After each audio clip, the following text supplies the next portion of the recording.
Math एक्सपर्टों में आप सबका स्वागत है। मैं आपका मैथ टीचर विजय मिश्रा। तो बच्चों, पिछले लेक्चर में हम लोगों ने क्लास 10 का जो रियल नंबर चैप्टर है इसका पार्ट फर्स्ट कंप्लीट कर लिया था, जिसमें हम लोगों ने एलसीएम, एचसीएफ और उनसे रिलेटेड सारे प्रॉब्लम कर लिए थे। आज मैं आपको बताऊंगा पार्ट 2 में कैसे किसी नंबर को इरेशनल प्रूव करते हैं, जो कि आपको बोर्ड के एग्जाम में आना ही आना है। तो पेशेंस के साथ आराम से पढ़िए और बहुत ईजी वे में मैं आपको सारी चीजें बताने वाला हूँ। तो आज मैं बताऊंगा किसी भी नंबर को इरेशनल कैसे प्रूव करते हैं। 3 तरीके से आता है और मैं तीनों टाइप्स आपको करवाने वाला हूँ। तो जो पहला टाइप आता है, जनरेट कर लीजिए कोई नंबर रूट पी में लिखा है, जैसे √2, √3, √5, √7, सबका जो है प्रूविंग एक ही तरीके से है। पिछले साल आपके बोर्ड में √5 आया था, ठीक है। तो सबका प्रूविंग एक तरीके से मैं आपको बताने वाला हूँ कि कैसे हम लोग इसको प्रूव करेंगे और क्यों हम लोग ऐसे ऐसे प्रूव करते हैं, ठीक है। सारी बातें बताने वाला हूँ। तो चलिए स्टार्ट करते हैं। हमें क्या प्रूव करना है? Prove that √2 is irrational number. हमें प्रूव करना है कि √2 इरेशनल नंबर है। देखिए, अगर हमें जैसे प्रूव करना है कोई नंबर इरेशनल है, रेशनल है, कैसे प्रूव करेंगे? देखिए, अगर मैं मान लीजिए 2 तरीका है मेरे पास प्रूव करने का। अगर मैं डायरेक्ट प्रूव कर दूं कि √2 मेरा क्या है, इरेशनल नंबर है, एक तरीका तो ये हो गया। सेकंड तरीके से मैं कैसे प्रूव कर सकता हूँ? अगर कोई रियल नंबर है, अगर मैं ये प्रूव कर दूं कि ये नंबर रेशनल नंबर नहीं है, अगर मैं ये प्रूव कर दूं ये नंबर रेशनल नंबर नहीं है, तो ऑटोमेटिक वो क्या हो जाएगा? इरेशनल नंबर हो जाएगा। मेरी बात समझ में आ रही है? या तो मैं क्या करूं, मान लीजिए मेरी क्लास में 2 बच्चे हैं, ठीक है। 2 बच्चे हैं, एक का नाम है अंकित और एक का नाम है सुमित। अगर मैं ये प्रूव कर दूं कि ये सुमित नहीं है, तो जाहिर सी बात है ये कौन होगा? ये अंकित होगा ना। मेरी बात समझ में आ रही? मेरे क्लास में 2 बच्चे हैं, एक सुमित है, एक अंकित है। मैं प्रूव कर दूंगा ये सुमित नहीं है, तो इसका मतलब ये अंकित हो गया। या फिर मैं ये प्रूव कर दूं ये अंकित ही है। तो हम लोग इसमें क्या करते हैं, सेकंड स्टेप लेते हैं। हम लोग ये प्रूव कर देते हैं √2 जो है वो रेशनल नंबर नहीं है। अगर हमने ये प्रूव कर दिया √2 रेशनल नंबर नहीं है, तो इसका मतलब √2 क्या होगा? इरेशनल नंबर होगा। जाहिर सी बात है। तो हम क्या करते हैं, हम पहले एज्यूम करते हैं। Let us we assume that √2 is rational number. हमने एज्यूम कर लिया, हमने मान लिया √2 हमारा क्या है? रेशनल नंबर है, ठीक है। अब किसी भी रेशनल नंबर को कैसे लिखा जाता है? p/q के फॉर्म में लिखा जाता है। रेशनल नंबर, को प्राइम नंबर, ये सारे नंबर मैंने कराया है सेट चैप्टर में, जो क्लास 11 का है उसमें बेसिक टॉपिक में पहला टॉपिक है, दूसरा मैंने कराया हुआ है, तो आप लोग उसको थोड़ा देख लीजिएगा। तो क्या है, किसी भी रेशनल नंबर को p/q के फॉर्म में लिखते हैं, q does not equal to 0। बात समझ में आ गई? तो हमने क्या मान लिया, √2 हमारा रेशनल नंबर है। अब √2 रेशनल नंबर है तो √2 इक्वल टू a/b लिखूंगा मैं। बात समझ में आ गई? क्योंकि रेशनल नंबर को p/q के फॉर्म में लिखा जाता है। a और b क्या होगा? Then there exist positive integer a and b। तो 2 पॉजिटिव इंटीजर एग्जिस्ट कर रहा है, a और b, ठीक है। और दोनों क्या होंगे? यहाँ आप लिख लीजिए a एंड b आर को प्राइम नंबर। बात समझ में आ गई? अब क्या लिख लोगे? देखिए, किसी भी नंबर जैसे 2/3 हमने लिखा, 2/3, 5/4, ये सब। देखिए, को प्राइम का मतलब क्या होता है? देखिए, 2 ऐसे नंबर जिनका एचसीएफ 1 हो, ये सिंपल सा समझिए, 2 ऐसे नंबर जिसका जो मैक्सिमम कॉमन फैक्टर है, ठीक है, जो कॉमन फैक्टर है वो सिर्फ और सिर्फ 1 ही हो, इसका कॉमन फैक्टर उनके अलावा हो ही नहीं, इसका मतलब वो आपस में कट नहीं सकते। मेरी बात समझ रहे हैं ना आप? ए एंड बी आर क्या है? को प्राइम नंबर। को प्राइम नंबर क्या होता है मैंने बता दिया, 2 ऐसे नंबर जिनका एचसीएफ 1 होता है। बात समझ में आ गई? तो हमने क्या किया, हमने मान लिया √2 हमारा रेशनल नंबर है। √2 रेशनल नंबर है तो उसको a/b के फॉर्म में हम लोग लिख सकते हैं। और हमने ये भी मान लिया, इसका मतलब a और b का जो मैक्सिमम फैक्टर होगा, जो एचसीएफ होगा, जो मैक्सिमम में एक फैक्टर होगा, वो कौन सा होगा? वो सिर्फ और सिर्फ 1 होगा। मेरी बात समझ में आ गई? अब मैं क्या किया, मैं दोनों साइड स्क्वायर ले लिया। देखिए, 2 square a square by b square, यहाँ पे √2 का स्क्वायर 2 और a स्क्वायर b स्क्वायर। इसको सॉल्व किया तो 2b square equal to a square. देखिए, तो इसका मतलब क्या है?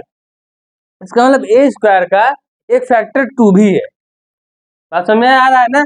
अगर आप किसी नंबर को जैसे लिख रहे हैं, आप 8 को लिख रहे हैं 2 इंटू, या फिर 9 मान लीजिए 12 को 2 इंटू 3, तो इसका क्या हुआ? 2 फैक्टर है, 3 फैक्टर है, 4 फैक्टर है। मेरी बात समझ में आ रहा है?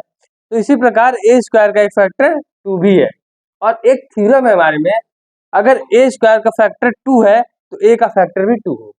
मतलब मान लीजिए कोई भी ना स्क्वायर का नंबर का फैक्टर है तो वो अगर स्क्वायर हटा देंगे तो उस नंबर का फैक्टर वही होगा। मतलब ए स्क्वायर का फैक्टर अगर 2 है तो ए का फैक्टर भी 2 ही होगा। तो अगर 2 है तो जैसे मैं क्या लिख सकता हूँ, 12 को 2 इंटू एक्स के फॉर्म में लिख सकता हूँ ना। तो वैसे मैंने ए इक्वल टू 2 से लिखा। यहाँ तक बहुत इजी हम समझिएगा कि पहले मैंने रेशनल नंबर मान लिया और रेशनल नंबर को ए बाई बी के फॉर्म में लिखा जाता है। फिर मैंने दोनों साइड स्क्वायर ले लिया, फिर मैंने सॉल्व किया, मुझे पता चला इसका एक फैक्टर 2 भी है तो ए का भी फैक्टर 2 होगा, तो ए को मैं 2c के फॉर्म में लिख दिया। फिर मैंने क्या किया, इसका स्क्वायर ले लिया, तो इसका स्क्वायर ले लिया तो a square equal to 4c square. अब देखिए ए स्क्वायर की वैल्यू क्या होगी फ्रॉम फर्स्ट, देखिए यहां से अगर लेंगे a square equal to 2b square है, कितना है, a square equal to 2b square है। यहाँ सॉल्व करोगे आप तो b square equal to 2c आ गया। इसका मतलब बी स्क्वायर का भी कॉमन फैक्टर क्या है, 2 है, समझ रहे हैं ना। इसका मतलब 2 भी एक कॉमन फैक्टर है बी स्क्वायर का, तो बी का भी होगा। तो जो मैंने ज्यूम किया था मेरा ए और बी क्या था, को प्राइम नंबर, तो मेरा ए और बी को प्राइम नंबर नहीं है। So from second and third, देखिए ये सेकंड है और ये थर्ड है, we obtain 2 is a common factor of a and b. मैंने क्या माना था, ये को प्राइम है, इसका जो कॉमन फैक्टर है वो सिर्फ और सिर्फ 1 है, लेकिन मेरा एग्जाम्पशन रॉन्ग हो गया, 2 भी इसका कॉमन फैक्टर निकल गया। So this contradict that a and b are coprime. तो ये कॉन्ट्राडिक्ट कर दे रहा है ए और बी को प्राइम नंबर नहीं है। So our assumption is wrong. तो मैंने जो माना था √2 को रेशनल नंबर, वो रॉन्ग है। तो अगर रेशनल नंबर नहीं है तो √2 क्या हो सकता है, सो √2 इज ए इरेशनल नंबर। बात समझ में आई, बहुत ईजी है, कुछ नहीं करना है, सिंपल सा रेशनल नंबर आप एज्यूम कर लोगे, उसके बाद आप स्क्वायर ले लोगे, सॉल्व करते चले जाओगे, एक और कॉमन फैक्टर आ जाएगा आपका, और उसके बाद मानोगे जो हमने माना है हमारा एग्जाम्पशन रॉन्ग है, तो ये क्या होगा, ये इरेशनल नंबर होगा। मैं आपको इसके बेसिस पे 2 और प्रॉब्लम्स आते हैं, उन दोनों को भी करा दे रहा हूँ जो कि बहुत ईजी है। देखिए ये फ्री का नंबर है और 2 या 3 नंबर का हर साल आपके बोर्ड में आना ही आना है, ठीक है। इस चैप्टर से 2 ही टॉपिक्स आते हैं। पहले पार्ट को मैंने प्रीवियस लेक्चर में कवर कर लिया है और उसका लिंक मैं आपको डिस्क्रिप्शन में दे दूंगा। अगर आपको इसकी नोट चाहिए तो आप हमारे टेलीग्राम या व्हाट्सएप चैनल से जुड़ सकते हैं, और ज़्यादा लेक्चर के लिए आप हमारे चैनल को लाइक, सब्सक्राइब और शेयर जरूर कर दीजिए।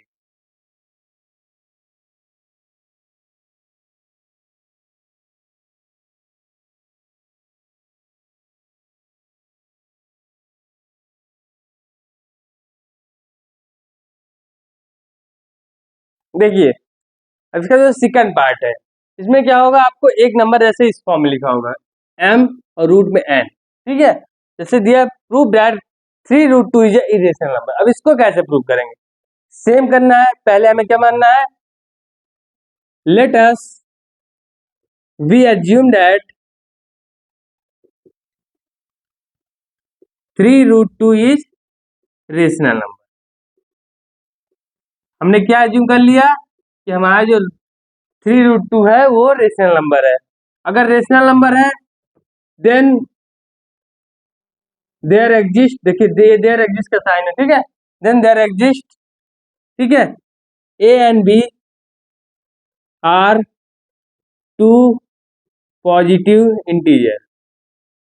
देखिए हमने क्या कहा, ए और बी हमारा 2 पॉजिटिव इंटीजर है, तो अगर ये रेशनल नंबर है तो ए बाई बी के फॉर्म में लिखा जाएगा, और ए और बी क्या होगा, ए एंड बी आर हमारे क्या होगा, को प्राइम होगा। बस समझ में आ गई। अब इसको क्या लिखेंगे, हम 3 उधर ले जाएंगे तो √2 इक्वल टू a/3b। बात समझ में आ गया। और √2 क्या होता है, सो the fact is √2 is a irrational number.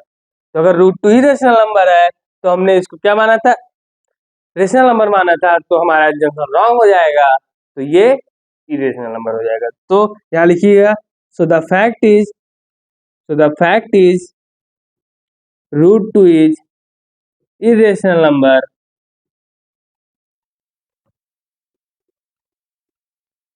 ठीक है। So our assumption is wrong, assumption या सपोजिशन कुछ भी लिख सकते हैं। So our assumption is wrong, ठीक है। हेंस क्या लिखोगे आप, 3√2 इज इरेशनल नंबर। बात समझ में आया? देखिए ना, बहुत इजी था। हम जानते हैं रूट टू क्या है, रूट टू इरेशनल नंबर है, तो इसका मतलब अगर मल्टीप्लाई करेंगे तो 3√2 भी तो इरेशनल नंबर होगा, तो हमारा जब रॉन्ग हो गया। तो सिंपल था। एक टाइप और रहता है, उसमें आपका m प्लस रूट एन रहता है। जैसे मान लीजिए 3 + √2 होगा, तो उसमें आप क्या करोगे, सेम उसमें भी आप इसको क्या मानोगे, a/b मान लोगे आप। 3 को उधर ले जाओगे तो a/b-3√2, इसको आपने रेशनल माना था, अब पता है ये रेशनल है, फिर सेम यही स्टेप आप लिख दो। तो सिंपल यही 3 तरीके से आपके एग्जाम में आते हैं। अब देखिए, इसके जो चैप्टर 1 के बेसिस के कुछ मोस्ट इंपॉर्टेंट क्वेश्चंस हैं, उसको मैं आपको कराने वाला हूँ।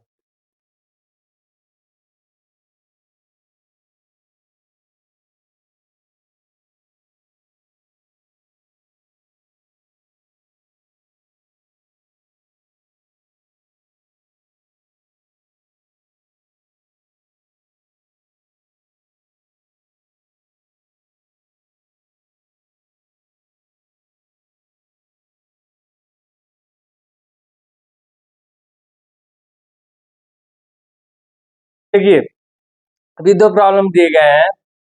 इसमें क्या दिया गया, देखिए 2 पॉजिटिव इंटीजर दिया गया है, ए और बी। देखिए, एक ये ए दिया गया है, ये बी दिया गया है, और इसके एलसीएम और एचसीएफ निकालना है। तो देखिए, इसमें कैसे निकालेंगे, इसका हमें मान लीजिए सॉल्यूशन करते हैं।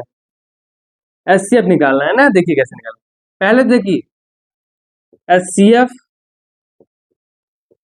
ए कॉमा बी, देखिए कैसे लिखेंगे। पहले कि दोनों में जो कॉमन है, एचसीएफ हमेशा क्या करेंगे, जो दोनों में कॉमन दिखेगा आपको, एक्स वाई दोनों कॉमन है, आप एक्स और वाई लिख लीजिए। अब देखिए, जो मिनिमम पावर होगी दोनों की, वही आपका एचसीएफ हो जाएगा। देखिए यहाँ क्या है, स्क्वायर है, यहाँ 1 है, तो ये यहाँ 1 ही हो जाएगा, एक्स ही हो जाएगा। और यहाँ 3 है, यहाँ 2 है, तो ये एक्स वाई स्क्वायर।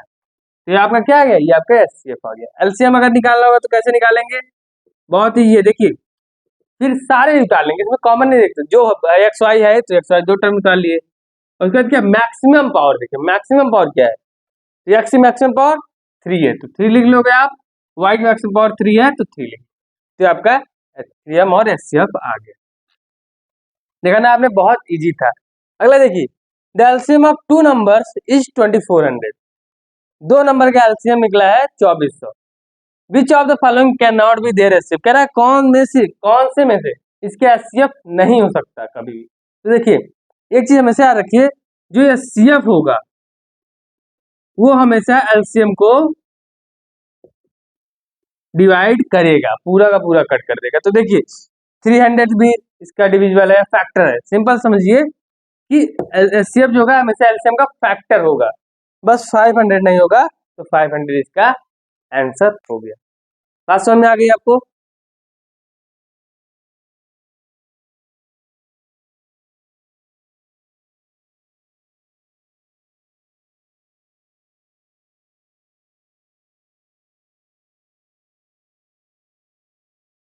देखिए, ये आपको प्रॉब्लम दिया गया है, if the HCF of 65 and 117 is acceptable in the term of 65n और 117, find the value of n।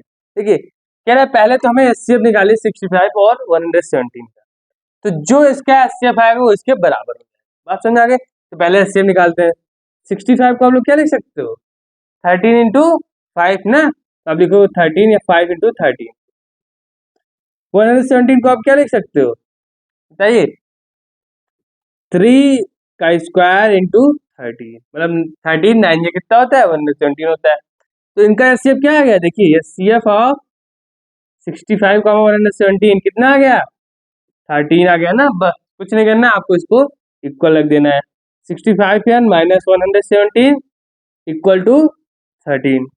आप सॉल्व करोगे, 65n उधर ले जाओगे तो ऐड हो जाएगा, कितना आ जाएगा, 130 आ जाएगा, n इक्वल टू 2 आ जाएगा। बात समझ में आ गई? तो आज आपने देखा, जिसका पार्ट सेकंड था वो हमने कराया, और कुछ मोस्ट इंपॉर्टेंट प्रॉब्लम्स करा दिए। इसके बाद अगर आपको कोई और प्रॉब्लम्स है तो आप कमेंट कर सकते हैं इस चैप्टर से रिलेटेड। अगर आपको रियल नंबर से कोई भी और प्रॉब्लम आ रही है तो आप कमेंट कर दीजिए। मैं आपको उसको भी बता दूंगा। तब तक के लिए धन्यवाद।